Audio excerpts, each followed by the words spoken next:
Assalamualaikum dan salam Jumaat yang indah, berkah dan juga penuh mulia. Semoga dalam keadaan yang bermaya dan kuatkan azam untuk kita semaikan dengan pelbagai intipati untuk membawa kepada jiwa, kepada sedekah dan juga amalan mulia yang lain.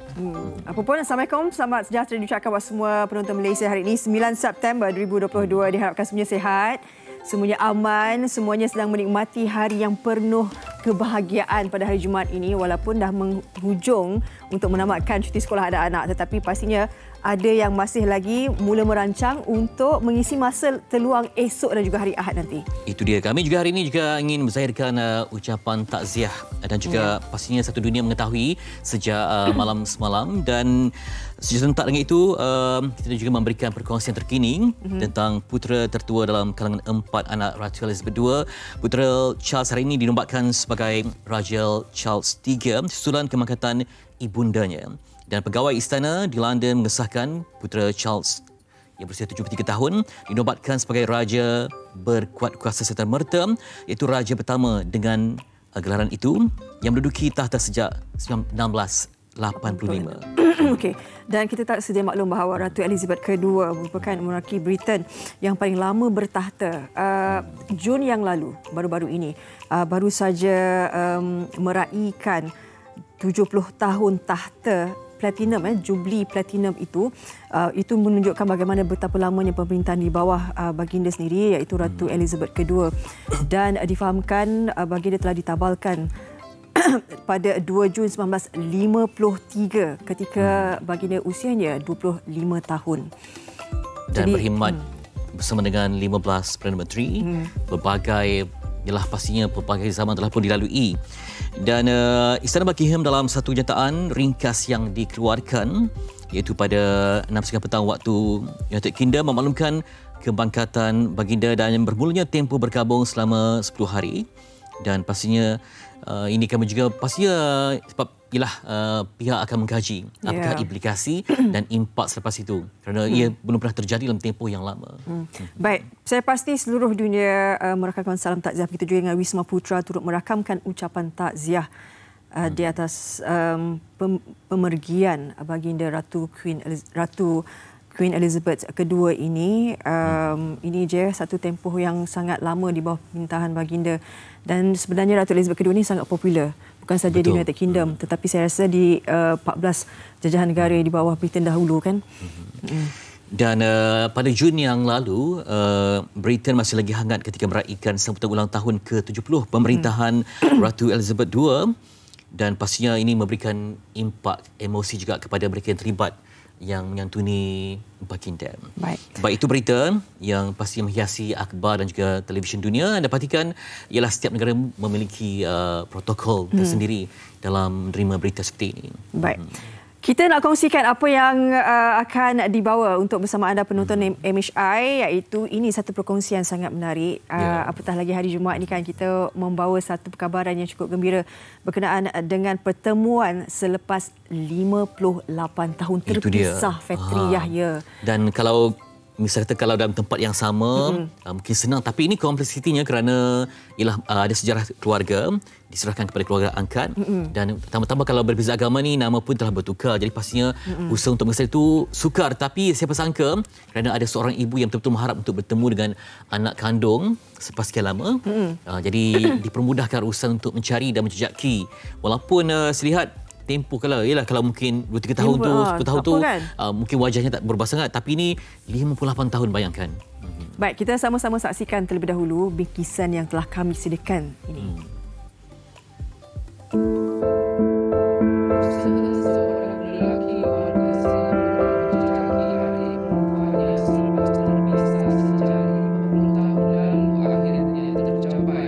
Tiada kata yang dapat diungkapkan oleh seorang peniaga, Hamsiah Muhammad, 58 tahun, sebaik saja melihat susuk tubuh lelaki seiras wajahnya berada di hadapan mata. Lelaki warga Singapura itu, Ling Ko Ong, 66 tahun, ialah abang kandungnya yang terpisah sejak Hamsiah dilahirkan lebih 50 tahun lalu. Hamsiah diserahkan kepada pasangan suami isteri Melayu selepas dia dilahirkan untuk dijadikan anak angkat kerana mereka belum dikurniakan cahaya mata. Ketika itu, mereka sekeluarga menetap di Bukit Besi, Dungun, Terengganu dan perpisahan berlaku apabila keluarga kandungnya pulang ke Singapura. Cabaran Ling Kok Ong untuk menjejaki adik perempuannya pada 17 Ogos lalu hampa selepas dimaklumkan keluarga angkat adiknya itu berpindah serta bapa angkatnya telah meninggal dunia. Mereka dipertemukan semula hasil daripada inisiatif Setiausaha Kehormat Persatuan Sejarah Malaysia kawasan Dungun, Wan Muhammad Rosli Wan Ngah. Ling Kok Ong, anak ketiga daripada 7 beradik, akhirnya dipertemukan bersama Hamsiah di Bukit Payung, Terengganu pada Ahad lalu. Berjumpa dengan adik yang terpisah sejak dia dilahirkan. Sekalipun telah berbeza agama, namun atas dasar kemanusiaan, kasih sayang, mereka bertemu dan moga-moga ada wasilah di sebalik pertemuan ini. Pastinya terdetik di hati tu, naluri tu adik-beradik kan, kita sedarah sedaging yang membawa kepada pencarian ini. Baik, kita nak terus mengetahui apakah sebenarnya bagaimana pertemuan ini tercetus. Jadi kita nak bersama Wan Muhammad Rosli Wan Ngah, merupakan Setiausaha Kehormat Persatuan Sejarah Malaysia kawasan Dungun, Terengganu. Yang juga banyak memudahkan memainkan peranan untuk pertemuan ini. Assalamualaikum. Cik Wan. Hello, Assalamualaikum. Waalaikumsalam warahmatullahi wabarakatuh. Okey, mungkin sebelum kita berbual secara panggilan video, mungkin dapat kita sikit bantuan teknikal untuk menegakkan posisi telefon. Di mana Cik Wan Rosli ini berada di Dungun, Terengganu, yang antara individu yang telah bertanggungjawab dalam membantu memudahkan pertemuan antara dua beradik yang terpisah ya. Kerana seorang ni menetap di Singapura. Jadi Cik Wan pusing saja ya telefon tu. Okey. Okey, baik. Okey. Cik Wan? Ya, Nampak ya. kami? Alhamdulillah. Nampak juga wajahnya. Cik Wan mungkin dapat ceritakan sikit secara ringkas bagaimana anda mainkan peranan ataupun terlibat sama dalam usaha untuk menjejaki ini. Sebab bukan mudah ya, 58 tahun macam-macam perlu fakta, perlu hubungi orang yang pelbagai. Silakan Cik Wan. Okey, baik. Assalamualaikum warahmatullahi wabarakatuh. Jadi kisahnya bermula apabila dua orang warga Singapura ini iaitu Uncle Ling dan isterinya datang ke Bukit Besi pada 17 dan 18 hari bulan. Jadi tujuan utama yang saya dapat makluman ialah untuk mencari adiknya yang telah terpisah. Saya difahamkan mereka datang ni pada 17 dan 18 hari bulan. Pada 17 hari bulan tu memang tak dapat maklumat lah di mana lokasi adiknya berada sekarang ni. Ya. Dan pada 18 hari bulan mereka tetap berusaha untuk mencari dan mereka ni dibawa oleh dua orang lah, maknanya pasangan suami isteri sekitar Bukit Besi untuk mendapatkan sebarang maklumat tentang adiknya. Dan itu dia orang ni ternampak saya sedang makan di sebuah warung di Bukit Besi. Akhirnya dia orang pun datang kepada saya tentang tujuan utama lah yang dia datang nak jumpa untuk menjadi kembali adiknya tu. Jadi saya pun memang saya antara ahli persatuan sejarah di Dungun dan Terengganu banyak membuat kajian tentang sejarah perlubangan Bukit Besi dulu. Dan saya tanya siapa nama ayah dia tu, dia sebut nama ayah dia ialah Cik Mak Presiden. Ayah angkat dia tu. Jadi apabila saya dengar nama tu, saya rasa insya-Allah dalam masa terdekat bolehlah dia jumpa kembali lah dengan adik dia tu. Baik. Jadi proses tu lama tak ataupun macam mana ataupun dipermudahkan Cik Wan? Proses tu dalam masa 2 atau 3 hari je lah. Baik. Oh, kejap ya. Itu proses mencari. Tapi ada tak mereka bagi tahu pada Cik Wan, mungkin Cik Wan sendiri pun tertanya-tanya kan berapa lama sebenarnya mereka melakukan penyelidikan, macam mana nak cari di mana dan sebagainya kan? Ada tak mereka menceritakan? Baik, sebelum ni saya difahamkan dah lama mereka cari adiknya lah, tapi tak jumpa. Difahamkan ada maklumat dia berhijrah ke Kelantan, ada maklumat ke Bungun. Lepas berjumpa dengan saya tu, dia beritahu bapa angkat kepada adiknya yang bernama Cik Mak Presiden.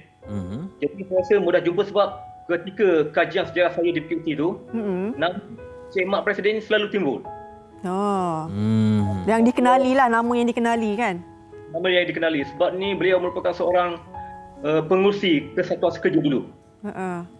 Macam Puan Hamsiah memang sedia arif beliau anak angkat atau macam mana Cik Wan? Saya dengar cerita Cik Mak Presiden, tapi saya tak tahulah sama ada dia ada tak beranak angkat ni. Itulah kali pertama saya dapat maklumat bahawa Cik Mak Presiden ni dia bela seorang anak angkat daripada keluarga Cina.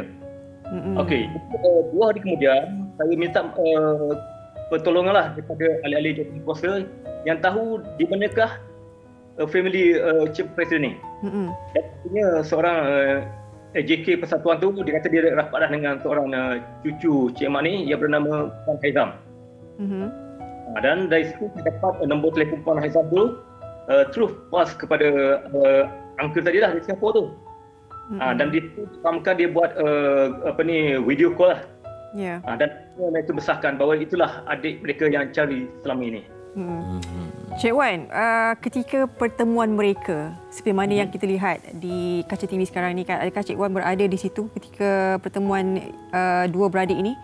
Ya, dia sebenarnya sampai daripada Singapura malam, saya difahamkan sampai di posko lebih. Dan pada malam tu saya tak pasti sama dia dah berjumpa ke belum.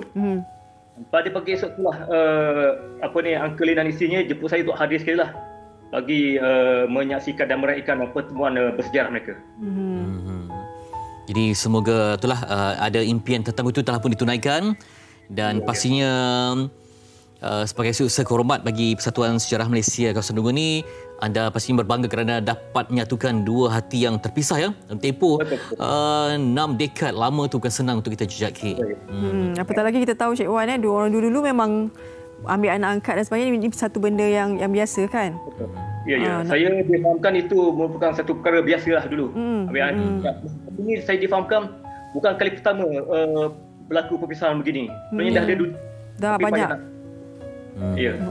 Baik, terima kasih kerana sudi berkongsi detik manis perkongsian ukhuwah, sekalipun berbeza akidahnya namun atas dasar kasih sayang adik-beradik ianya menjadi itu manis sekali dalam kita untuk menzahirkan muhibah dan perpaduan. Terima kasih banyak-banyak Cik Wan. Sama. Baik. Itu mungkin segelintir. Berkata dulu memang banyak biasa kan. Tapi kita harapkan juga siapa pertemuan itu sebenarnya untuk menjaga juga kan salah silah keluarga, keharmonian dan juga maruah keluarga itu juga sebenarnya. Baik, kita nak berehat seketika Fatri. Ya Allah, banyaknya barang kemas. Mana Cik? Tak ada. Dari tadi duk angkat. Tak ada. Sebab kita hari ini setiap Jumaat di Soal Wang. Saya masa tak ada kat sini. Masa kat peti bukan peti sejuk lah. Peti besi. Sesuai ke kalau kita beli emas sekarang ni? Itulah. Ya. Tapi kalau saya ni kalau jenis melabu tanpa ilmu saya tak suka. Saya kalau boleh nak penjelasan yang ilmiah. Betul. Lepas ni kita nak bincangkan berkenaan dengan soal awal ini. Benarkah emas itu elok untuk pelaburan? Ya. Sebelum selepas ini dia Malaysia.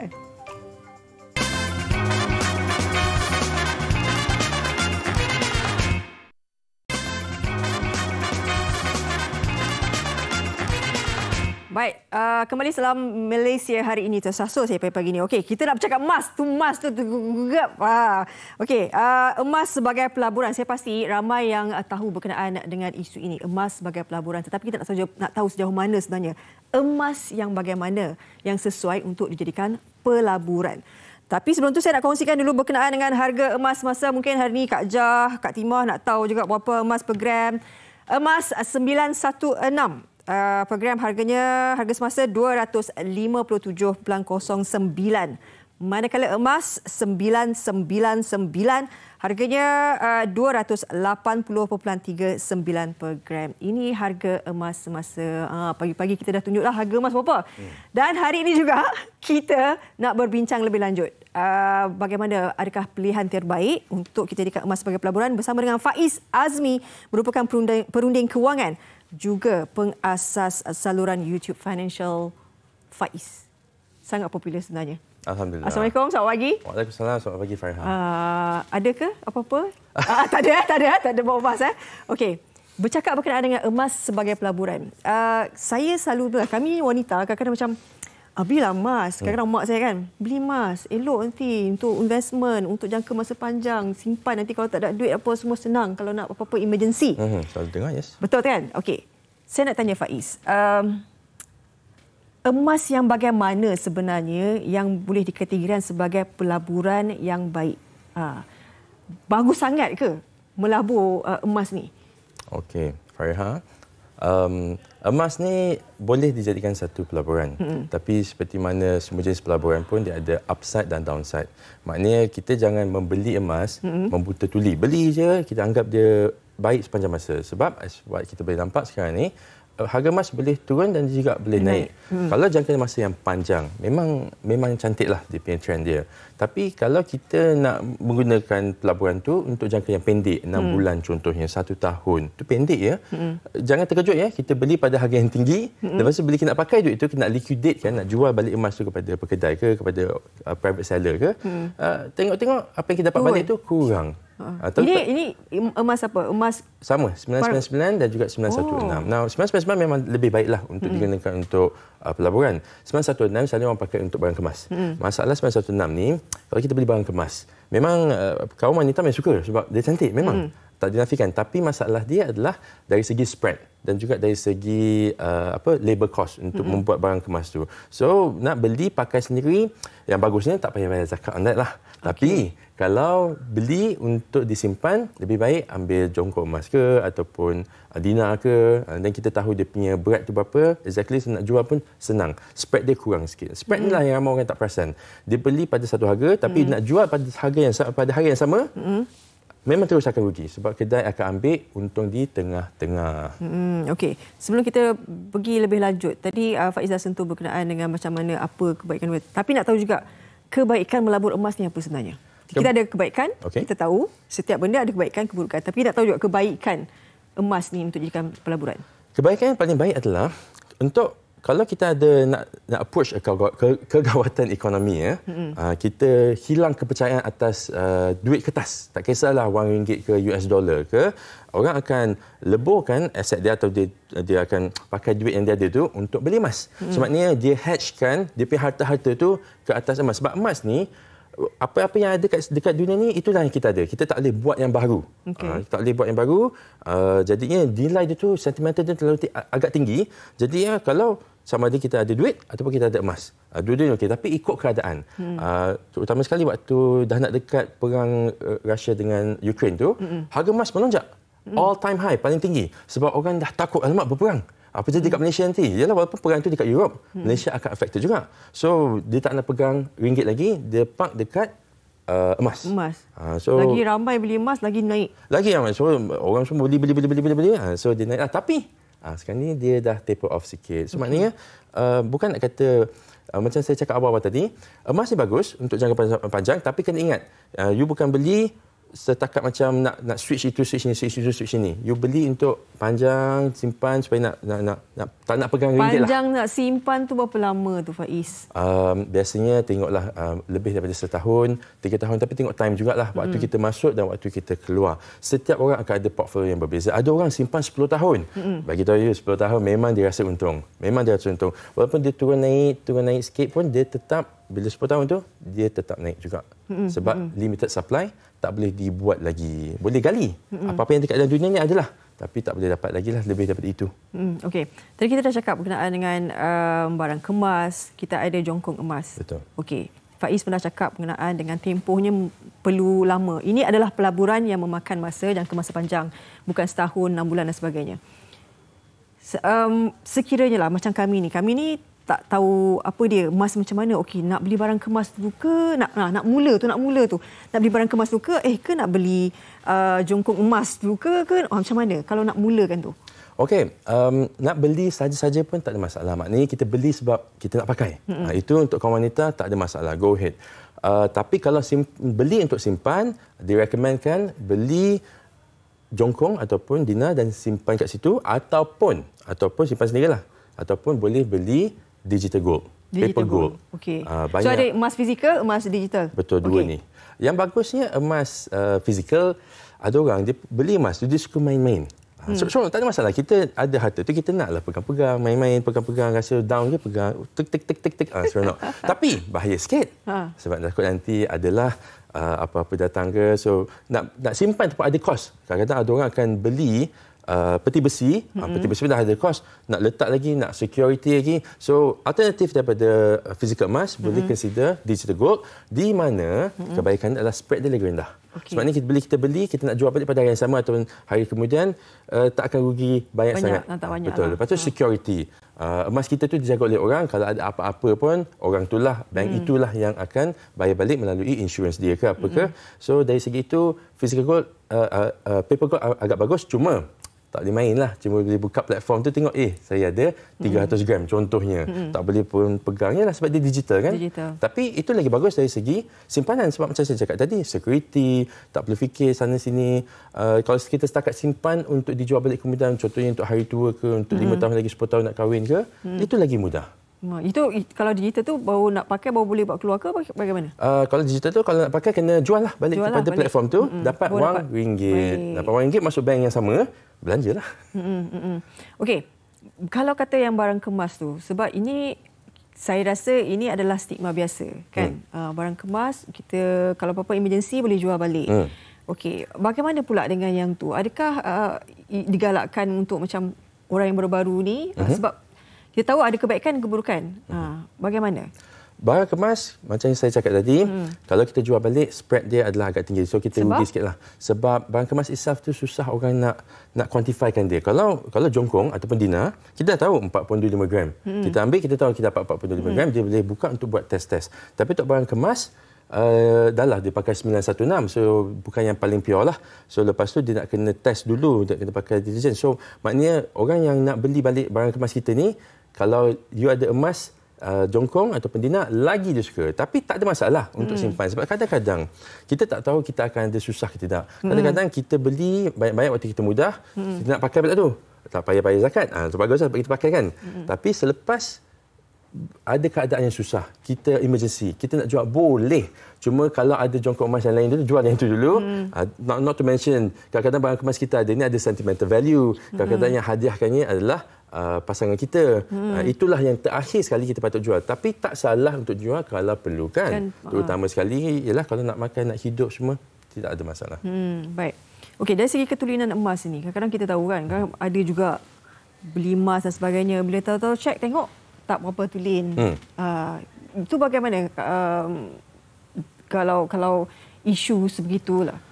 Okey, dari segi tulinan, banyak company yang boleh buat test untuk kita. Maknanya kalau kita beli dari satu company, dari satu pihak, kita nak ambil emas tu pergi pihak lain pun boleh. In fact, kalau kita sebelum beli tu, private selling, kita boleh pergi ke kedai, bayar dia service fee untuk dia check ketulinan. Maknanya kita beli daripada orang lain.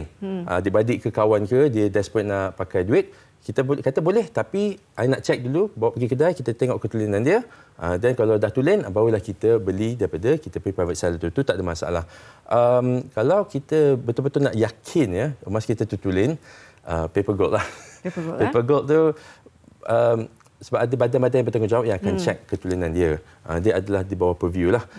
Tapi risiko dia adalah platform. Bukannya nak kata platform ni 100% secure. Even sekarang ni pun kita ada isu-isu. Banyak kan isu dia. Yes, banyak isu. Okey. Kalau lah Faiz, katalah ada anak-anak muda ni, sebab sekarang kita perlu menyimpan lebih kan. OPR dah naik, kena menyimpanlah kan. Okey. Okey. Kalau belia-belia ni, apa nasihat Faiz kalau misalnya mereka bila hari ini terdengar, macam mana nak buat pelaburan emas ni? Bagus komen pasal OPR tu. Memang OPR tu dinaikkan supaya kita kurang berbelanja dan kita menyimpan. So emas ni pun boleh jadi satu cara untuk kita simpan duit kita. Kita convertkan duit jadi emas, jadi precious metals. Ataupun untuk pelaburan pun, which is very good. Tapi untuk yang baru nak memula, ada banyak dealer-dealer kat luar sana yang menjual emas. Kita kalau nak beli, kita kena tengok satu benda yang paling penting lah. Harga dia, spread dia. So maknanya sebab kadang-kadang kalau kita beli dari satu dealer ni, kita nak jual kat orang lain tu sangsi sedikit. So, kalau kita nak jual, spread yang terbaik adalah kita jual balik kepada company yang jualkan kita emas tersebut. Tapi spread dia tu, kita dah pergi tengok sekarang. Okay, contohlah, RM300 1 gram, kalau kita beli daripada dia, tapi hari ini juga, dia beli daripada kita 280 gram. So, spread dia berapa? RM20. Dan kita comparekan percentage spread dia between dealer A, dealer B, dealer C, bank A, bank B, bank C. Kita ambil yang paling kecil spread dia. Sebab spread dia ni akan ikut going forward lah. Kalau hari ni spread dia cuma 3%. Lagi 1 tahun pun dia punya spread pun tetap 3%. Cuma harga berubah-ubah lah. So kita buy and sell spread tu kita nak kena concern about it. Lepas tu kita kena tengok juga dia ada tak bagi servis untuk menyimpan emas. Ada. Tapi kena bayar lah. Tapi senang. Ada orang dia memang tak nak paper gold, dia nak beli dari bank tapi dia tak nak pegang sebab rumah dia maybe takut ada security issue. So bank tersebut boleh tolong simpankan. Kena bayarlah. Dan you kena tengok berapa fee dia semua. So benda-benda semua ni kita kena tengok. Dan of course lah kalau untuk perempuan tu sebenarnya tak payah cakap lah. Korang tahulah mana cantik beli je lah. Tapi itulah masalahnya bila beli barang kemas sebagai simpanan. Dia punya priority dah bukan kepada dia punya berat saja, tapi kepada design dia. Design dia ada fee design pun main peranan. Lagi susah nak buat, dia punya bentuk tu lagi mahal labor fee dia. Tapi bila nak jual balik tu, pembeli emas tu, emergency yang tadi macam kita cakap tadi, alamak tak cukup makan apa ke teruk sekarang ni, ada emas yang hantar dia nak pakai, nak jual. Masalahnya yang membeli tu dia tak akan kisah pun pasal design, dia kisah pasal berat sahaja. So kalau betul-betul untuk simpan untuk emergency ke, jongkong dan dinar pun ada baiknya lah. Tapi tak salah pun nak beli barang kemas. Okeylah. Dia macam barang kemas ni kadang-kadang untuk dia memang satu nak untuk perhiasan ke, kan? Betul. Untuk jadikan pelaburan ke. Priority dia. Priority dia. Jadi kena tahulah sebenarnya kalau betul emas untuk pelaburan, ada emas yang lebih sesuai untuk sebagai pelaburan. Betul. Okey. Dan kalau misalnya kata kan tadi kata kalau ada jongkong emas simpanan emas tu pun kena bayar zakat juga kan kalau tak pakai. Mesti. Emas yang tak pakai kena bayar zakat. Cukup hal cukup tu waktu dia tak kena bayar zakat. Lepas tu bila dah bayar tu baguslah kita bayar zakat, tapi dari segi kaum wanita yang dia pakai dia tak bayar zakat. Tapi lelaki tak boleh pakai. Kalau pakai kena rotan. Faiz pantang kalau lelaki pakai kena rotan tau. Yes. Hukum-hukum tu kita tak boleh deny. Jadinya kena consider benda tu semualah. Macam ni kita nak buat. Tapi dia ada kira-kira dia. Bukannya kita 1 gram pun dah kena bayar. Kalau tak salah ada 80 gram baru kena bayar. Faiz, adakah ini masa yang terbaik untuk beli emas? Jawapan tu depends on setiap individu. Kalau dia ada duit sekarang ni, dia dah nak beli rumah contohnya, tapi tengok-tengok OPR naik 2-3 kali pula ni. Tapi dia nak menabur. Dia tak nak pegang ringgit. Ringgit ni dia tak nak, dia tak suka. Boleh tak nak ESB, tak ada masalah. Tapi dia tak nak juga. Dia rasa ringgit ni akan jatuh ke apa. Okey, tak apa. Dan dia boleh consider precious metals. Boleh beli. Tapi there is no guarantee lah ia akan naik atau turun. Cuma kalau nak beli emas ni memang my recommendation adalah kita niatkan dia untuk jangka masa yang panjang. Tak boleh sikit-sikit. Jangan terlalu bergantung kot pada emas sebagai pelaburan. Maksudnya kita ini sebagai alternatif. Betul. Kan kita ada simpanan ni, kita ada ni dan sebagainya. Betul. Kalau kita yakin ringgit Malaysia akan jatuh, boleh beli. Tapi kalau orang yang yakin sangat ni, dia kalau dia betul tahu ringgit Malaysia akan jatuh, ada banyak juga alternatif yang dia boleh beli selain daripada emas. Tapi emas is one option. Cuma nasihat dia adalah jangan beli ikut orang. Nak beli ni memang kena tengok, kena monitor. It's not too difficult pun sebenarnya. It's just emas je, beli je lah. Tapi jangan beli because orang lain ajak. Kawan-kawan kita banyak jadi dealer emas. Kita pun terbeli because ajakan kawan-kawan. Kita beli because kita tahu tujuan kita. Baik. Terima kasih Faiz Azmi, Penulis Kewangan. Saya rasa banyak juga Faiz kongsikan berkenaan dengan emas sebagai pelaburan ni. Apapun, kalau benar-benar anda mahukan emas sebagai pelaburan, anda juga perlu gali sebanyak berapa ilmu yang ada. Bukan gali emas, boleh juga kalau gali emas. Okey, terima kasih banyak-banyak. Nanti kita jumpa lagi. InsyaAllah. Banyak lagi sebenarnya. OPR nanti boleh juga nanti. InsyaAllah, yes. Mana dia naik. Okey, selepas kita akan berehat seketika. Nanti kita nak bersama dengan Fatri berkenaan dengan peluang berwakaf projek pemilihan Masjid Hasanah Bandar Baru Bangi. Tapi sebelum tu saya nak kongsikan ini berkenaan dengan pertukaran mata wang. Kadar pertukaran wang asing. Ini dia $1 Amerika Syarikat USD. $1 USD sama dengan 4.50 ringgit. Wow. $1 Singapura 3.20, $100 Indonesia 0.03, 100 baht Thai 12.33 dan 100 won Korea 0.32. Okey. Dah belik-belik ke harga tu kalau nak pergi ke luar negara? Itu antara informasi yang kami kongsikan. Ini juga 5 kaunter paling aktif. Ini dia Trade Plus, NYSE, Fang Daily, nilai terkini 6.920. Kenaikan dia adalah 0.350, jumlahnya 4. Ini dia Sam Engineering and Equipment, Amber Heard Nilai terkini 4.810. Ni semuanya hijau-hijau ni namanya nampak baiklah. Kalau merah tu tidaklah tak berapa baiklah kan. Okey. Ini antara 5 kaunter paling aktif. Apa pun kita nak berehat seketika kembali nanti. Saya dah warakan tadi bersama dengan Fetri berkenaan dengan antara yang kita boleh imarahkan lagi hari Jumaat yang penuh berkah ini, peluang berwakaf projek pemulihan Masjid Al-Hasanah Bandar Baru Bangi. Semuanya selepas ini dia Mesyai.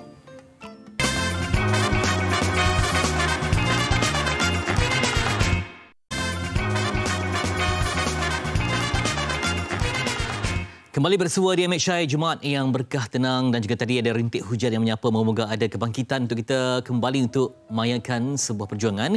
Kali ini untuk peluang berwakaf projek pemulihan Masjid Al-Hasanah Bandar Baru Bangi. Dan bersama dengan sahabat saya Ustaz Jafri bin Abdul Bakar Mahmudi, pendakwa bebas yang juga merangkap duta khas bagi Masjid Al-Hasanah Bandar Baru Bangi. Assalamualaikum Ustaz. Waalaikumsalam. Petri yang berkonsepkan Sirap Bandung pagi ni. Itulah Sirap Bandung. Itulah dia. Sebenarnya Sirap Bandung sebenarnya juga impian kita untuk memulihkan masjid. Masjid ini saya difahamkan memang aktif dan juga boleh menampung limpahan jemaah. Jadi sayang kalau kita tidak bersama menyumbang untuk pembangunan dan pemulihannya. Silakan. Ya, baik. Bismillah. Alhamdulillah wassalatu wassalamu ala Rasulillah wa ala alihi wa sahbihi wa man tabi'ahum wa wala. Terima kasih pihak Mesyai kerana kita memberi peluang pada kami pada pagi ini, insya-Allah. Masjid Al-Hasanah ni tuan-tuan merupakan mercu tanda kepada Bandar Baru Bangi itu sendiri. Kalau kita lalu ke situ, kita tak akan miss masjid yang sangat cantik dan sangat indah berwarna hijau dekat simpang tersebut yang sentiasa aktif dengan orang berkunjung. Bukan hanya pada waktu solat, bahkan pada setiap waktu. Boleh dikatakan bahawa sentiasa ada saja jemaah yang mengunjungi masjid tersebut. Dan untuk pengetahuan tuan-tuan, telah dibina semenjak tahun 1998 dahulu. Dengan waktu tu RM2 juta sahaja. Dan mampu untuk menampung jemaah sebanyak 3,000 jemaah pada satu masa. Tetapi dengan tempoh masa yang begitu lama ni tuan-tuan, 20 tahun dah, sudah pasti ada mengalami pelbagai masalah yang kita hadapi. Antaranya tuan-tuan ialah hampir keseluruhan bangunan itu telah pun mengalami keusangan dan kerosakan, terutama pada kubah dan bumbung yang setiap kali hujan akan berlaku kebocoran di sana sini. Kemudian permukaan dinding bangunan yang kelihatan usang dan berkulat dan perlu dibaiki dan dicat semula, dan sistem pendawaian yang sudah mula berhadapan dengan berbagai masalah. Jadi bagaimana dengan perancangan dan juga mungkin usaha-usaha terusan yang dilakukan di sini? Sebab saya lihat ia bukan hanya menjadi pusat kepada ilmu tetapi juga mungkin pusat masyarakat, macam-macam aktiviti Ustaz yang dapat digerakkan. Betul, subhanallah. Dan kita semenjak daripada 2020 yang lalu, tahun 2020 dahulu, kita dah mula start program pembaikan, pemulihan dan pembaikan masjid. Namun kita berhadapan dengan pandemik pada tersebut, terkendala sedikit. Tapi alhamdulillah pada hikmahnya pada 23 September tahun lepas, kita JAIZ telah meluluskan permohonan daripada masjid untuk membaik pulih bangunan sistem pendawaian. Maka bermula pada tersebut, kita dah mula memperhebatkan kempen mengumpul dana wakaf projek pemulihan Masjid Al-Hasanah ni. Jadi perkembangan dana macam mana Ustaz? Alhamdulillah tuan-tuan, saya nak ambil kesempatan ini untuk mengucapkan jutaan terima kasih kepada semua sahabat-sahabat yang daripada awal bersama dengan Masjid Al-Hasanah, daripada jemaah-jemaah masjidnya, daripada masyarakatnya, daripada penyumbang-penyumbang melalui Mesyai ini, subhanallah. Dan alhamdulillah tuan-tuan, dan kami tak akan melepaskan waktu dan ketika untuk kami berdoa kepada tuan-tuan supaya Allah menggantikan dengan yang lebih baik dan menggunakan ganjaran yang terlebih baik di dunia bahkan di akhirat. Tuan-tuan, subhanallah, saya semat kos keseluruhan kita mencecah 3.9 juta, merangkumi baik pulih naik taraf bumbung dan menara, naik taraf fasad reka bentuk struktur, naik taraf infrastruktur elektrik, naik taraf ruang solat melalui pencahayaan semula jadi, naik baik pulih dan mengecat seluruh dinding luar masjid, naik taraf komponen pagar dan landscape, kerja-kerja awalan dan pelbagai lagi yang mencecah 3.9 juta. Dan alhamdulillah 3.2 juta telah pun terkumpul dan kami masih memerlukan 700,000 saya lagi untuk mencapai sasaran kutipan tabung wakaf ini, insya-Allah. Ustaz melihat bagaimana sebagai Muslim perlu ada satu keterpanggilan untuk sama membantu apa saja yang ada di masjid ni kita perlu ada getaran untuk membantu. Subhanallah. Tuan-tuan yang dirahmati sekalian, Ustaz Syekh Muhammad, setiap kali ada saja panggilan untuk kita berwakaf yang berkaitan dengan masjid, tolong jangan lepaskan sebab manfaat yang nak kita perolehi. Kalau tuan-tuan bagi sumbangan kepada masjid yang masih belum terbina, itu satu hal, tetapi masjid yang kita ada ini telah pun tersedia dan telah pun dimanfaatkan. Tuan-tuan bagi wakaf, orang bermanfaat, orang mengambil manfaat daripada masjid ini, orang solat, orang beribadat, menuntut ilmu, pelbagai program-program yang kita sediakan di masjid ini, tuan-tuan akan terus sahaja mendapat manfaatnya secara berterusan. Mudah-mudahan, saya ingat Nabi SAW sebut, idza mata ibni Adam, bila meninggal saja anak Adam, maka terputus segala amalannya kecuali 3 perkara: sedekah jariah, ilmu yang bermanfaat, dan anak-anak soleh mendoakan. Mudah-mudahan kita mendapat keseluruhannya dengan kita menginfakkan kepada dana pembaikan, penambahbaikan, pemulihan Masjid Al-Hasanah ini, insya-Allah. Jadi kalau mungkin bukan untuk diri sendiri, tapi juga untuk ayah bonda, termasuk adalah pergi Ustaz, mungkin ada hikmahnya. Saya nak encourage lah, saya nak ajak semua. Bermula pada hari ini, apa saja amalan kebaikan kita lakukan, jangan hanya untuk diri kita. Sebab kita buat untuk ibu dan ayah kita, manfaatnya bukan hanya kepada mereka tetapi juga untuk kepada kita. Ada yang menganggap bahawa bila kita sedekah dan kita wakaf untuk ibu ayah dia ibu ayah dia yang dapat, dia tak dapat apa-apa. Tidak, kita juga akan mendapat jumlah dan manfaat yang sama dan tidak dikurangkan walaupun sedikit, insya-Allah. Ya, semoga ada yang terpanggil dan juga memperhebat amalan sedekah terutama hari Jumaat ini, ganjaran yang terbaik.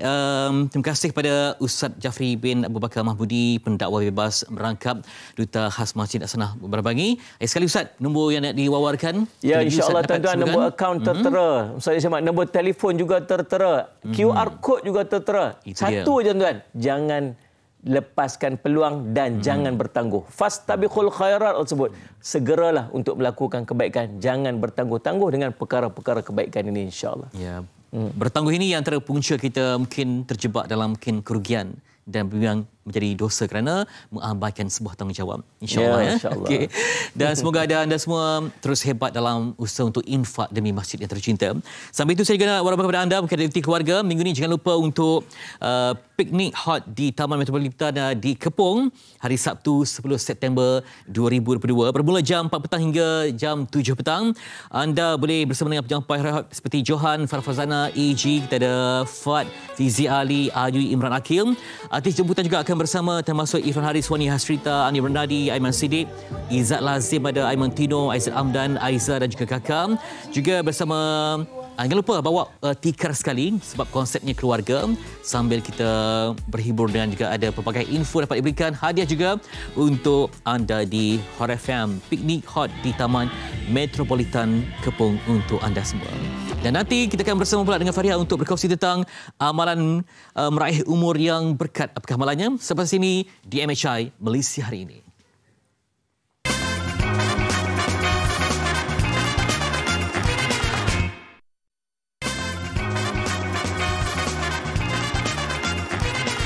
Saya berbangga dapat bersama-sama membantu membina Masjid Nurul Islamiah Sungai Chio, Rawang. Infak anda bukan saja akan disalurkan untuk pembinaan semula Masjid Nurul Islamiah Sungai Chio, Rawang, tetapi infak anda juga akan disalurkan ke dana pembinaan dan pengurusan Ma'had Tahfiz Sains Fatimah Az-Zahra Gombak. Fastabiqul khairat.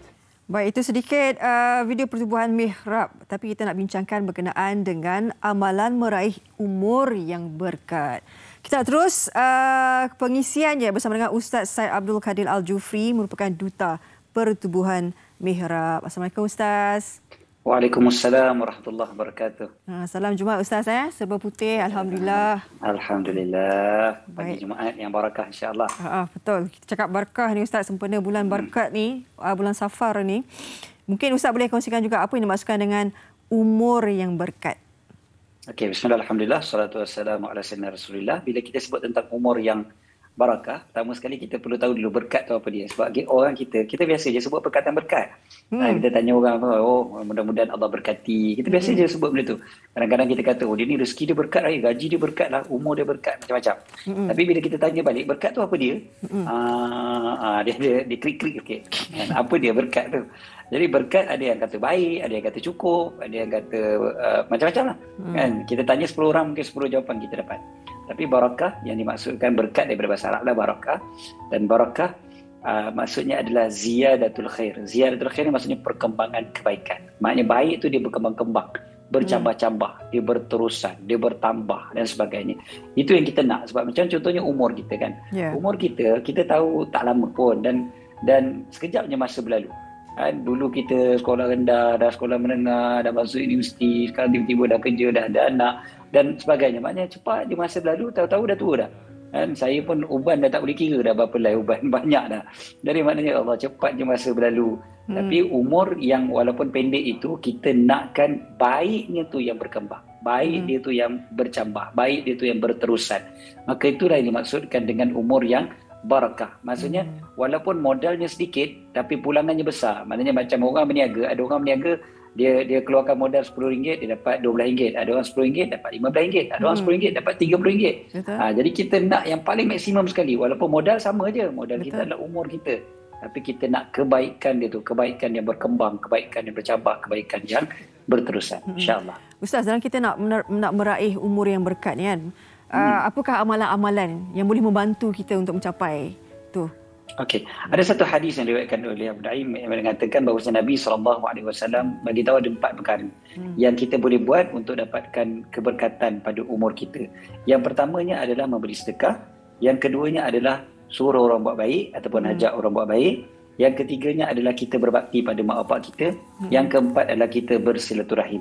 So 4 perkara ni sebenarnya mudah je kalau kita tengok dan semua kita boleh buat. Dan kita buat tu mudah-mudahan dia berterusan juga. Contohlah ajak orang buat baik. Pagi ni kita ajak orang buat baik, pagi Jumaat kita ajak orang berselawat, kita ajak orang pakai baju putih, pesan pada cik abang untuk pergi sembahyang Jumaat cepat sikit. Jadi kita pesan tu pun mudah-mudahan kita dapat pahala juga. Macam orang perempuan tak boleh pergi sembahyang Jumaat, tapi dia pesan, bila nak pergi sembahyang Jumaat tu kita bagi tahu dia pergi sembahyang Jumaat, kita dapat pahala dapat pahala. Jadi pahala tu panjangan. Macam tu jugalah dengan sedekah. Sedekah ni kita nak supaya harta kita tu dia jadi barakah. Sebab harta kita ni memang lama-lama habis juga. Kita makan habis, kita beli pakaian kita pun tak lama lagi akan habis lah kan, ataupun rosak dan sebagainya. Kereta kita pun berapa lama sangat kita boleh pakai. Maknanya duit kita ni memang akhirnya akan keluar juga. Tapi kita nak dia keluar tu dalam keadaan baik dia tu kekal. Baik dia tu berpanjangan. Dan salah satu daripada caranya tentulah dengan cara bersedekah supaya pahala itu berkekalan. Dan saya ringkaskan terus. Jadi bila kita tengok ada gambar kat sini, ada gambar Masjid Nurul Islamiah Sungai Curawang dan sebagainya, Pertubuhan Mihrab datang untuk tolong kita memastikan supaya harta kita tu barakah. Jadi bila kita keluarkan duit kita tu untuk bina masjid, kan masjid yang baru untuk dibina ni, ada masjid yang tersergam indah ni, insya-Allah akan terbina lah satu masa nanti. Saya bila lalu baru-baru ni beberapa hari lepas saya lalu dekat depan masjid ni dekat dekat Masjid Nurul Islamiah Sungai Curawang ni. Saya lalu depan Sungai Coh tu, saya dari exit Bukit Beruntung tu kat Plus, saya jalan kebetulan lalu kat situ. Jadi saya pun tengok tu, saya terus tu bayang gambar yang tadi ada dekat skrin TV kita. Saya kata, ya Allah, kalaulah terbina masjid ni begitu tersergam indah cantiknya, masya-Allah, mudah-mudahan pahala tu berpanjangan. Jadi terus kita pergi kepada infakmihrab.com yang ada tertera pun dekat skrin TV kita. Terus kita bantu sama-sama insya-Allah. Jadi Pertubuhan Mihrab datang untuk tolong kita sebenarnya supaya kita dapat bina aset Islam ini. Untuk bina masjid, untuk bina mak tahfiz. Ada mak tahfiz yang dibantu juga oleh Pertubuhan Mihrab. Mak tahfiz sekarang ni yang dibina adalah mak tahfiz Sains Fatimah Zahra yang berada di Seri Gombak sekarang ni. Dan juga masjid yang sedang kita bina juga adalah Masjid Nurul Islamiah Sungai Curawang.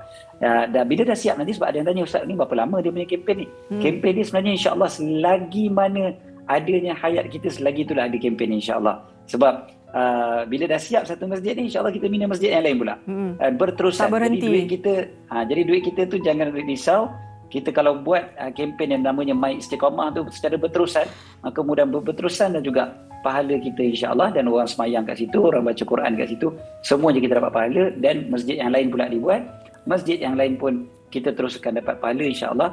Di mana-mana juga kalau kita bayangkan kan, nanti kat masjid ni pun aku ada sumbangan, masjid sana pun aku ada sumbangan, masjid tu pun aku ada sumbangan, semuanya kita bayangkan bila kita dah baring dalam kubur nanti, pahala pun dapat juga daripada semua tempat-tempat tersebut terus direct kepada kita. Seperti mana dekat sekarang ni kita boleh buat auto debit kan.